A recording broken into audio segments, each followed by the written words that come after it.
Welcome race fans, this is Garageland. We will visit some Hawke's Bay Speedway race sheds and talk to some local personalities.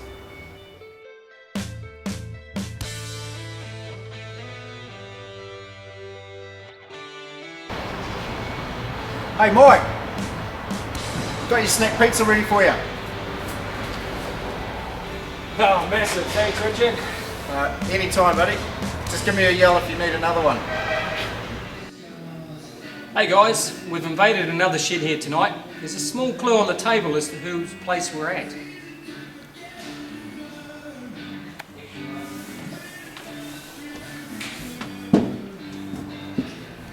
Hey guys, as you probably already guessed, we're at Steve Jude's workshop, the home of the legendary Silver Bullet. It's nice to be here, Steve. Yeah, thank you very much for coming.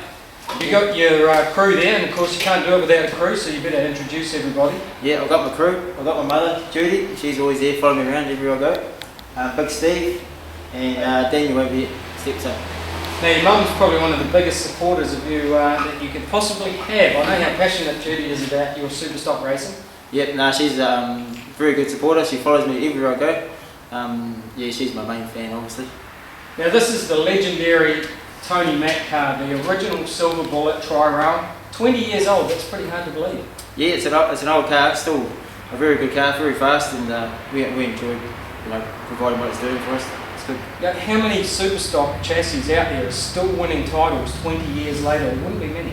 Not that I know of, no, but hopefully one day we'll win the New Zealand Champs and we can show everybody that the old car can win the New Zealand Champs. Well, you've got a North Island title coming up in a few months here, just before Christmas. There's always a chance of that, because the last time we hosted it, it was a Hawke's Bay car that won the championship with Joe Farrell. That's right, yep. So hopefully, we can do it, so we can try it. We try it. Now, tell us a little bit about the difference between a tri-rail and every other conventional chassis. The tri-rail has three separate chassis rails, so it's a bit stronger. Conventional cars have two chassis rails, and not quite as strong as the tri-rail, and the suspension's completely different setup. It has independent suspension. Yeah, just basically the chassis is completely different. Steve, we're only about 7 weeks away from the start of our season here in Hawke's Bay.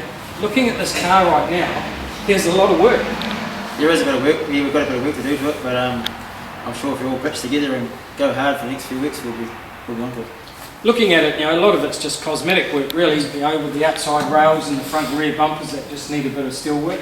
Yep, pretty much. We've got a bit of bend in the back of the chassis. We've got to fix that, so we have to chop the back half off. But I'm sure a few late nights and a few beers and we'll be fine. How did you bend it? Had to be the Auckland team champs, and my mate Kiri. We're good mates on the track and off the track as well, and tried to get round them, but didn't quite pay off. Have you made any changes to this chassis since you've had it, in the way of perhaps changing the handling characteristics and the dynamics of it? No, I haven't. No, when I bought off Brent Larson, we took it to Shane's workshop and he set up for me, and since then we've just left it the same, because it's obviously very well when Shane had it, and we've just kept it the same. It goes well, it goes very well. You've won quite a few titles in this car as well? Yeah, we've won a few titles, won the World Nationals a couple of times in the East Coast, and a few championships, so no, it goes very well. How did it feel to be part of that Hawkeyes team that finished third in Palmerston North? Oh, that's got to be my highlight. Got to be the highlight of my career so far. It's everyone's dream really to be on the podium for the team champs, and hopefully this year we can be number one. The whole Hawkeyes team, it seems to be heading in the right direction, because it's no good being on the track, it's all about being off the track as well. And at the moment you've got a great structure in there with the managers, with James Buckrell and what Mike Broom are doing as well. The behind the scenes people, but also last week, very successful night with the casino night, and also the auction, raising some money for the funds for the Hawkeyes, and I think between everybody you raised about $7,000. Yeah, no, we had a good night. We had a good turnout of people, and yeah, James does a brilliant job. He's a great team manager, and because of him we're gelling very well together. We've got a great group of guys in the team, and we're racing very well together, so the whole format's working out very well. So last year we got third. If we can gel this year, do some more teams racing against Bay Park and maybe a few others, we'll be first hopefully. That's it, it's being able to have a budget in place that you can do some teams racing throughout the year, because that's the number one thing people say, it's too expensive to go teams racing, so a lot of drivers perhaps only get to do it at the teams champs. it's important to have one or two of those teams practice races before that happens. Yeah, that's right. Over the years, I've been in a team for quite a few years now, and we've hardly had any practices, but since James been on board, we've raced Bay Park last year twice, and it made a huge difference. We gelled very well and we learned to race well together, and I'm sure this year with a few more practices, we'll hopefully we'll be on top. Steve, at the New Zealand Superstocks at Miani earlier this year, you made it through the repechage and got to race in the finals in front of a huge crowd on both nights. How did that feel? Yeah, that was great. We had a rough night on the qualifying night. We had a bit of trouble and sort of got taken out by a teammate, but we won the repechage, come through and won that, so that put us into the finals. And overall, we did alright. We got 9th overall, so we're very happy. But, we won 2 races in one night on the first night, and repechage was good and a huge crowd. Everyone supported me. It was great. We had a good time. How cool was it to get Gary Foley through in the second repechage? That was amazing. That's right. There's only 2 repechages, and one was Gary and one was me. So 2 Hawke's Bay boys through the final. It was you great. couldn't have put money on that. No, it was good. The crowd was amazing, to be honest. Yeah. Now the New Zealand title is down in Wellington this year at Timarua Speedway. It's a really fast little bank race bowl down there, and you've had some driving down there before. Yep, yeah, I've raced in there a couple of times, and I enjoy the track. It's slightly banked, and it's good. And that's the home of this car, so it wouldn't be great just to win that. Wouldn't be great, wouldn't it? Bring the car home after 20 years and taking out a national title. Hey, you wouldn't bet against it. No, that's right. Well, you never know. Come from there, so it's 20 years old. If you win New Zealand champs, you'd just be a legend, wouldn't it? Now, I keep harking back to this 20 years. It's just incredible to think that a car can still be at the top level of New Zealand Superstock Speedway after 20 years. You probably count on one hand how many chassis are still doing that. That's right. I can't tell you, if there's any other cars that are as old as this one and go just as well. But back in its time when Tony Mack built it, she was a good car, and it still is a good car. The tri-rails, as we know, have had a lot of success in the last few years. Joe Farram taking out a New Zealand title, the North Island Championship after that. Then, of course, Shane Penn, legend, back-to-back New Zealand titles. So tri-rails in the last 5 years have been right at the top end of New Zealand Superstock racing. The progress of these cars goes on and on. We know that guys like David Ellsworth went away from a tri-rail, perhaps not his best decision, and I think he may be heading back into one. Yeah, he is heading back into one. He's built one of his own. It's not quite a complete tri-rail like this one, but it's very close. And I talked quite well with David, and last year didn't quite enjoy that car he had. It did go well. He just got second in the New Zealand champs, but he's gone back to the tri-rail. I think they handle much better and go so much faster. Well, he's a good peddler. He's going to go quick in anything, but he obviously knows where he should be heading back to. Hawke's Bay, we've got a lot of cars this year. We've got some new cars coming in. We've got guys like Zach Lawrence that are going to be coming back into the sport as well with his new car. Matt Kwok, who's moved into a tank. Yeah. There's 2 or 3 other new cars that are coming in. We're going to have over 20 cars here in Hawke's Bay. Yeah, that's good. It's good for the Hawke's Bay Speedway. And all these young fellas come in. Some guys come out of mini stocks like 29 and that, going really well. They definitely give us a run for our money. We've been doing it for years, and I think we're getting old now. So these young fellas, they're coming through, and who knows, they'll be up there shortly. How many seasons have you done? I've done about 12, 13 seasons. Still as passionate about it now as you were then? Yeah, I'm sort of more involved in the teams racing things this year, I think. I quite enjoy the teams racing from last year. And what is it that got you involved in the sport of speedway? It had to be my mum and dad actually. They bought my first car back in '91. It only cost $700 on the trailer, ready to race. Painted some numbers on the side of it, and away we went racing. So, as a kid, were you a little dirt rat that used to hang out at the track? I can't really remember, to be honest, but no, I don't think so. Did we? Don't know. We'll have a chat to Judy later. She'll fill in the blanks. She can fill in the blanks, yeah. But no, since then, we've bought a few cars and got better and better, and then we had a break for a while and went jet boating, and then got back into it, and when we got back into the second time, we got much better and much faster, better cars, and back into this one, which is good. You talk about jet boating, water's for cleaning, dirt's for racing. Yeah, jet boating's cool. It's a bit similar like speedway. You got to throw it into the corners and slide around, so it's sort of the same sort of thing, really. And it's got a V8 in it, so I'm happy. Yeah. Well, Steve, we know on a race night, the crowd just sees the driver racing the car, but we know that without a crew, you can't really go racing. So just tell us what the jobs are here for Big Steve, Daniel, and your mum. We all need a crew, and we've got a good crew. We've got Steve, we call him Big Steve. Obviously, he's a little bit bigger than the rest of us. And he's the main mechanic. We fix it and do whatever. We've got Daniel, he's our GoPro man. If you've seen on our website, all the GoPro footage is from Daniel. We've got about 3-4 cameras, and he cleans the car. And of course, we've got my mother, she's there supporting us. Does she bring the sandwiches and orange juice? She brings the food, the beers, the drinks, the cleaning products, cleans the car, does everything pretty much. And we've got a few other supporters that hang along, there's Steph, and anyone that's willing to help is quite willing to come on and help us. And what about your sponsors? You got some good people on board? Yes, I have got some good people on board. We've got Mags and Tyres, they supply all my tyres for me, which is a huge saving. You know, tyres aren't cheap nowadays. And who else we got? BJ's Bakery, of course. Got James, Wally at Guns and Tackle, Ray at Body Zone, does all my painting for me. Steve Jude Motors? Steve Jude Motors, yeah, we've got a sponsor myself. So no, without the sponsors, you know, it's pretty expensive sport, so we appreciate all the sponsorship we get. How much of the work do you do it on yourself? You know, like your motor's away getting freshened up at the moment. Yep. So you're not doing that specific part of it, but everything else? Yeah, everything else we do in-house. We used to do it all in-house, everything ourselves, the engine including, but I don't have the facilities to make the engine go faster, so we take it to CSL. He gives us a very good deal, good package, builds a good engine. So, and the rest of it we do ourselves. Chassis work, the paint work's done by Ray at Body Zone, and the rest of it's done from us. Judy, do you get nervous when he's out there racing? Very nervous. Very nervous? There can be times that I watch. What do you do then? Just sit in the pits and wait. Just wait for him to come back? Yeah. But most times I watch. Most times I'm up in the stand cheering away. Yeah. Oh, I'm sure I hear you most race nights yelling out. Probably do too. Steve, do you, if he hasn't had a good race, do you tell him so? No, I think he knows himself if he hasn't had a good race. His own critic, is he? Pretty hard on him? Just leave him in his own little zone. Yeah. Leave him alone. Daniel, how long have you been involved in this? About 5 years. 5 years, yep.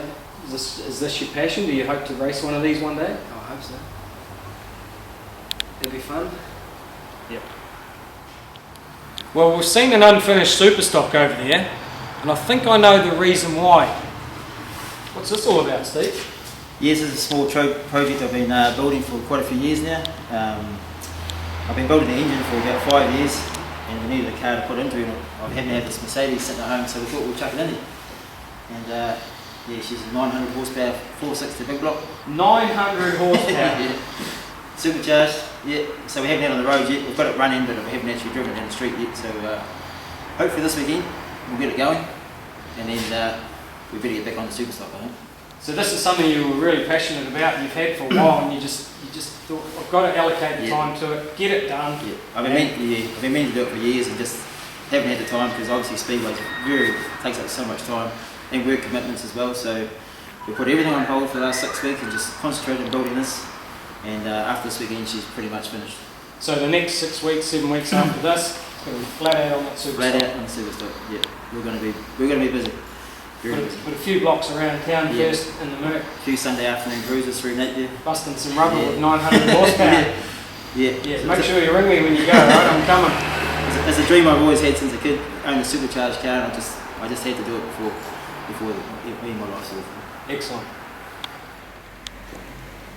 Well, we've got Sophie Johnston's mini stock here. Steve, you're a big time supporter out at Speedway. You don't just race yourself, but you put a lot back. Yeah, I sponsor a few cars at the Speedway, and I have done for years since I've been in business. I just like to help everybody out, and it's good sport and get people into it. I've sponsored Sophie for 2 years now, and obviously they painted up the same colour as my car last year, which looks pretty awesome.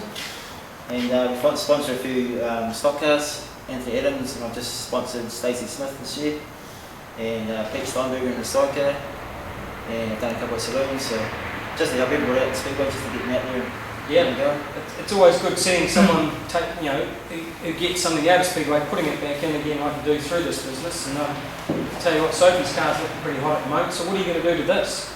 We're going to tune the engine up, try and make it a little bit faster for it, do the carburetor and tablets, and just just help her out and pay for your licence and your fees and just make it easier for her. Because as we know, Speedway's very, very expensive. It is. Now, Kim's got a sidecar to worry about, so it is expensive. Mini stocks. These are some very quick little 1200s out there at the moment, isn't there? Yeah, there is a few quick ones. I built a few engines in the past. Done Jason Palamenton's sons and Quentin Ryan's years ago. So no, they go pretty quick, some of those engines. Now, mini stocks have been around for probably about 14 years now. It's a great feeder class to get drivers into those senior classes. And at the moment, especially with the Superstocks here in Hawke's Bay, we're seeing a lot of the mini stock drivers who've progressed in the Superstocks. And immediately, they're on the pace, aren't they, really? That's right. That's the best class ever for getting to stock cars and Superstocks. I look at Quentin Ryan, he just jumped out of a mini stock into a Superstock and so fast and so competitive. He's a hard man to beat, honestly. And it's a great for the Speedway, very good for the Speedway. You know, I've said for a long time, it's always good to train in something that doesn't have horsepower because it teaches you to keep the momentum up, keep the wheels in line and keep your pace going through those laps. And then when the guys progress into the Superstock, they can do the same thing. They know the Superstock got the power to get them out of trouble, but they still have that basic mentality of keeping the wheels in line as much as possible and keeping up the momentum. That's right, you know, yeah, they learn one of these, they jump in the Superstock and away they go. I'm sure the Superstock's probably a little bit easier, more power, more grip on the tyres, but this is a great learning curve to get them into the Definitely. Well, in this day and age of social media, there's not much that can get by without you seeing it somewhere on the internet. Daniel here, he runs the Facebook page for Steve Jude Racing, along with Judy as well. 4 GoPro cameras they run on this car. There's nothing that you're going to miss, is there? No, we get it all. Now, you don't just put photos on the Facebook page. Do you use that GoPro footage to analyse any races or any incidents? You don't know. Who have you got running this, Steve? You're a young guy, you're tech savvy, you probably know a heck of a lot more about it than I do. What is the purpose of having the 4 GoPros? Just to get the videos on Facebook so everyone can see. They're not there, just seeing different angles inside the car and what's happening during the races and stuff. And then posting still shots onto Facebook and putting results and things like that on the pages. That's what's great about social network is 5 minutes after an event's happened, we know the results. Days gone by, you used to have to wait 2 or 3 days to get the feedback from someone through Chinese whispers, and quite often it would be wrong. Now you can go onto live timing, so you can see the races happening online as it's happening, even if you're not at the event. And with Facebook and that, people are constantly doing updates. It's a great media for Speedway. Yeah, we try to keep it as updated as we can after the races. Letting everyone know who's at home and who's not there. Letting them know how Steve's going. If he's had a bad race? I sort of don't really ride anything then. Leave it for a bit there. Has he promised you a drive in this? I hope so. How old are you? 16. Well, you're old enough to have a drive. You should be badgering him for one now. I reckon by the end of the season you should just about be ready to have a skid. Yeah, we'll see what happens. Oh, pizza time! Who's hungry? Yep, we're hungry. Yes, we are. As it is. Here you go, guys. Enjoy. Awesome. Thank you very much. Thanks, Lisa. Big thanks again to Hell Pizza for supplying us with something to eat. That was a nice feed, Steve. Sure was. Right, now, you've been in the country for about 7 years. You come over from the UK. You've had experience with Formula 1 stock cars over there, unlimited horsepower. Quite a bit different to what we have here. Oh yeah, for sure, but they don't get us all.